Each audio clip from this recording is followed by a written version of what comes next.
I've never said it came out of the office of the president or his campaign. What I've said is it comes out of Washington. What a zero. Anyway, welcome back to Harbaugh. That guy's been shooting blanks for weeks now. White House enemies list, terms like that, a coordinated campaign to target conservatives. That's the perception of the IRS controversy Republicans have seriously created. And that I think in large part is due to the guy you just saw, the guy leading the investigation, so-called Darrell Issa. The Republican House Oversight Chairman has repeatedly attempted to link the White House to the IRS targeting controversy, but his conspiracy theories, which are nothing more than that, have been debunked by 1, an AG report, 2, transcripts from his own committee interviews, and 3, an internal report now by the new IRS chief.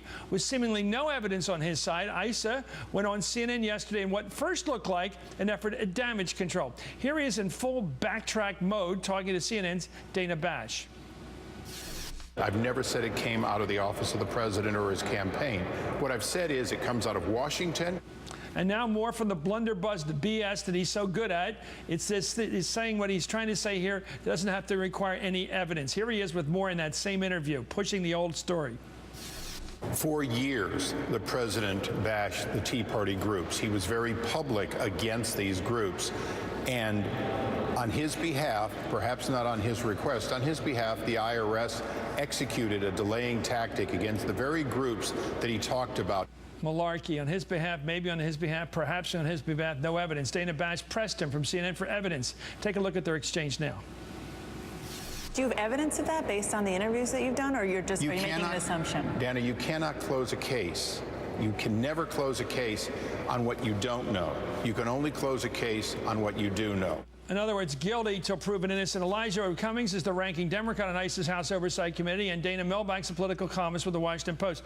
Congressman, in all the times you've sat next to Mr. Issa at hearings, have you ever gotten the impression that he thinks that there was political hanky-panky here from the White House? I honestly don't know what he thinks. I mean, quite often he makes a lot of statements and these statements make headlines, and then there's a search for the facts, and in many instances the facts are never found.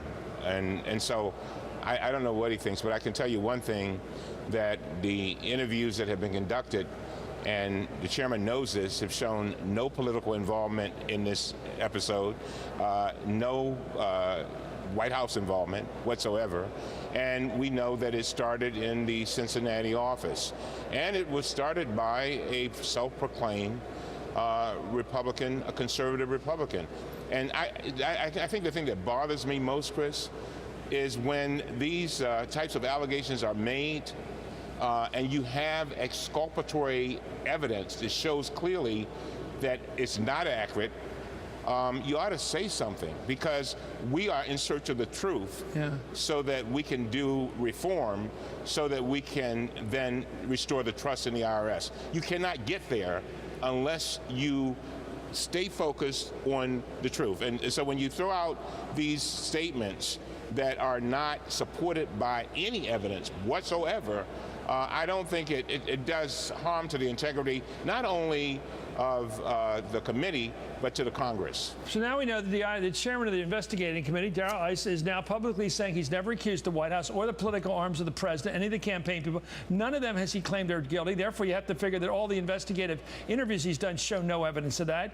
And then you go back to the question, how did this become part of the hit list of the GOP propaganda machine? How come people like the former Vice President Dick Cheney and the others have kept putting out the word, this is part of the scandal? They talk about the IRS scandal. Well, Issa says he never said the IRS was targeting or coming out of the president's office, but he has repeatedly made the connection in blatant terms. Here are two such instances. One was an interview with CBS, another with CNN.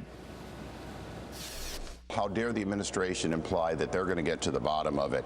This was the targeting of the president's political enemies, effectively, and lies about it during the election year so that it wasn't discovered till afterwards. As you know, as late as last week, the administration is still trying to say there's a few rogue agents in Cincinnati, when in fact the indication is they were directly being ordered from Washington. Dana, you're one of the great satirists of our time, but I don't think you can satirize the sleaze patrol that he's been on. I mean, this guy keeps throwing out the slime. He never stops. He doesn't feel any shame about having no evidence. It's one thing to go out after your political opponents. That's what you do in politics. Right, but when you realize you've got nothing, can you keep sleazing them and smearing them like this guy's doing?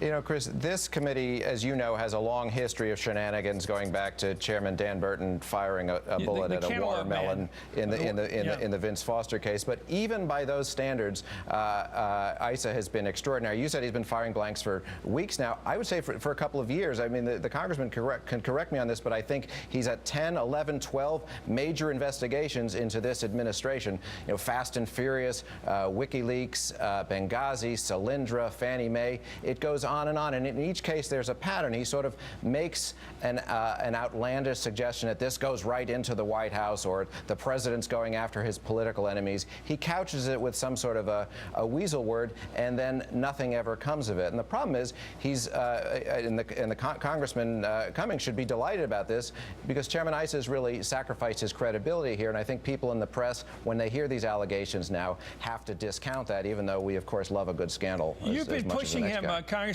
to put out all of these guys. Show your stuff, like show your cards in a poker game. Show us the transcripts. Is he going to do it? I don't know what he's going to do, but I can say one thing, Chris. You asked how did this get out of hand with all these other people repeating what the chairman has said.